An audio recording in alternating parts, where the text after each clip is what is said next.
ஃபைனலாக மீண்டும் மீண்டும் வந்து தமிழக வெற்றி கழகம் 40 தொகுதிகள் மேலே வெற்றி பெறும் அப்படிங்கிற நம்பிக்கை அதிகரித்து கொண்டு இருக்கு.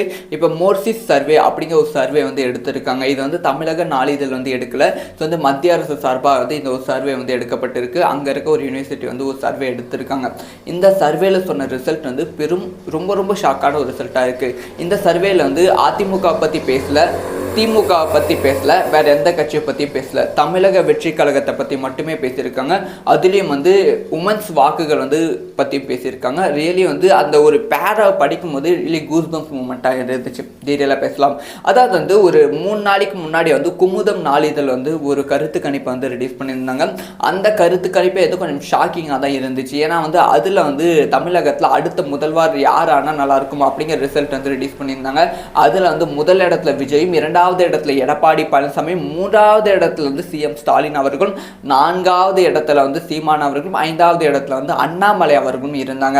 அதே மாதிரி யார் யார் எத்தனை தொகுதிகளை வெற்றி பெறுவா அப்படிங்கிற கருத்து கணிப்பில் 85லிருந்து 100 தொகுதி டிஎம்கேவும், அதுக்கப்புறமா 60லிருந்து 40, 60லிருந்து 70, 80 தொகுதி அதிமுகவும், 40லிருந்து 50 தொகுதி தமிழக வெற்றி கழகம் பிடிப்பதற்கான வாய்ப்புகள் ரொம்ப அதிகமாக இருக்கு அப்படிங்கிற கருத்து கணிப்பு குமுதம் நாளிதழ் ஒரு 3-4 நாளைக்கு முன்னாடி ரிலீஸ் பண்ணியிருந்தாங்க.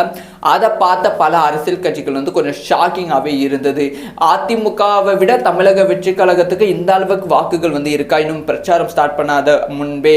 இது 2026 சட்டமன்ற தேர்தல் மிகப்பெரிய இம்பாக்ட் கிரியேட் பண்ணி அதிமுக திமுகவோட வாக்குகள் பிடுங்குவதற்கான வாய்ப்புகள் இருக்கு. யார் வெற்றி பெறுவா அப்படிங்கிற ஒரு விஷயத்தையே தமிழக வெற்றி கழகம் தீர்மானிப்பதற்கான வாய்ப்புகள் இருக்கு அப்படி சொல்லி பெரிய பயம் இருந்தது. இப்போ இந்த பயத்தை இன்னுமே அதிகப்படுத்துகிற விதமாக தான் அந்த யூனிவர்சிட்டி நடத்த ரிப்போர்ட்டில் கொடுத்துருக்காங்க. அந்த யூனிவர்சிட்டி ஒரு டைம் சர்வே நடத்தல, 11 டைம்ஸ் சர்வே நடத்திருக்காங்க. 11 டைம்ஸ் தமிழ்நாடு இருக்காங்க. 11 டைம்ஸும் ஒவ்வொரு தொகுதியாக போய் ஒவ்வொரு தொகுதியிலும் 1000-2000 பேர் கிட்ட சர்வே நடத்திருக்காங்க. 234 தொகுதியிலும் 11 டைம்ஸ் சர்வே நடத்திருக்காங்க. இந்த 11 டைம்ஸ் சர்வே முடிவிலையும் அவங்களுக்கு கிடைச்ச ரிசல்ட் என்னன்னா, தமிழக வெற்றி கழகம் அவங்க டிவிக்கே மிஷன் பண்ணியிருக்காங்க. டிவிக்கே 40 தொகுதிகள் வெற்றி பெறுவதற்கான வாய்ப்புகள் ரொம்ப அதிகம் அப்படி சொல்லியிருக்காங்க. 40 தொகுதிகள். இதில் இந்த 40 தொகுதிகள் ஒரு பர்ஃபெக்டான கேண்டிடேட். ஸோ மக்கள் எதிர்பார்க்கும் ஒரு கேண்டிடேட். அவங்க பாப்புலராக இருக்க வேண்டிய அவசியம் கிடையாது. ஒரு மக்கள் எதிர்பார்க்கும் கேண்டிடேட் நிறுத்தினா இந்த 40 தொகுதிகள் அசால்ட்டாக தமிழக வெற்றி கழகம் வெல்லும் அப்படிங்கிற விஷயத்த சொல்லியிருக்காங்க. இதில் இன்னொரு சுவாரஸ்யமான விஷயம் என்னன்னா, தமிழக வெற்றி கழகத்துக்கு பெண்கள் வாக்குகள் தான் ரொம்ப அதிகமாக இருக்குது. இந்த 11 முறையை நாங்கள் சர்வே நடத்த வரும்போது அந்த ரிசல்ட்ல பெண்களோட வாக்கு தான் 60% மேல தமிழக வெற்றி கழகத்துக்கு இருக்கு. ஸோ எந்த கட்சிக்கு பெண்கள் வாக்குகள் அதிகமாக இருக்கோ அந்த கட்சிகள் ஈஸியா ட்ரஸ்ட் பில்ட் ஆகிவிடும். ஒரு நம்பகத்தன்மை உருவாகி ஈஸியா ஆட்சி பிடித்துவிடும். ஏடிஎம்கே அதான் நடந்தது, அம்மா அவர்களுக்கு அதுதான் நடந்தது. ஆனால் கருணாநிதிக்கு அந்த மாதிரி ஒரு விஷயம் நடக்கவே இல்லை. பெண்களோட வாக்கு கருணாநிதிக்கு கிடையவே கிடையாது. ஸோ இப்போ அந்த ஒரு விஷயம் எம்ஜிஆருக்கு அப்புறமா, அம்மா ஜெயலலிதா அவர்களுக்கு அப்புறமா தமிழக வெற்றி கழகத்துக்கு வந்திருக்கு. நடுவில் விஜயகாந்த் அவர்கள், சீமான் அவர்கள் வந்தாலும் பெண்கள் வாக்குகள் இவங்களுக்கெல்லாம் பெருசாக போல. இளைஞர்கள் வாக்குகள் இருந்துச்சு, ஆனால் பெண்கள் வாக்கு தமிழக வெற்றி கழகத்துக்கு இருப்பதால் இது மிகப்பெரிய பலமாக அமைய போகிறது அப்படிங்கிற ரிசல்ட் சொல்லியிருக்காங்க.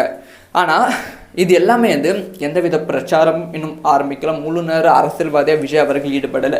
இப்போவே 40 தொகுதினா ஒருவேளை ஒரு 42 நாள் சிஸ்டம் ஒன்று இருக்குது. 42 நாள் 234 தொகுதியில் இருக்க மக்களை சந்திக்க போகிறாங்க. ஒரு டைம் கிடையாது, 3 டைம் சந்திக்க போகிறாங்க. இந்த 3 டைம் சந்தித்து அப்புறமா இந்த வாக்கு சதவீதம் எந்த அளவுக்கு அதிகரிக்கும், இந்த 40 சீட் 60-70 சீட்டாக எந்த அளவுக்கு அதிகரிப்பதற்கான வாய்ப்புகள் இருக்குது. ஸோ எத்தனை % வாக்குகள் வாங்குவதற்கான வாய்ப்புகள் இருக்குது அப்படிங்கிற எதிர்பார்ப்பு அதிகரித்து விட்டது. ஸோ நீங்கள் சொல்லுங்கள், இந்த ஒரு சர்வே ரிப்போர்ட்டை பற்றி நீங்கள் என்ன நினைக்கிறீங்க?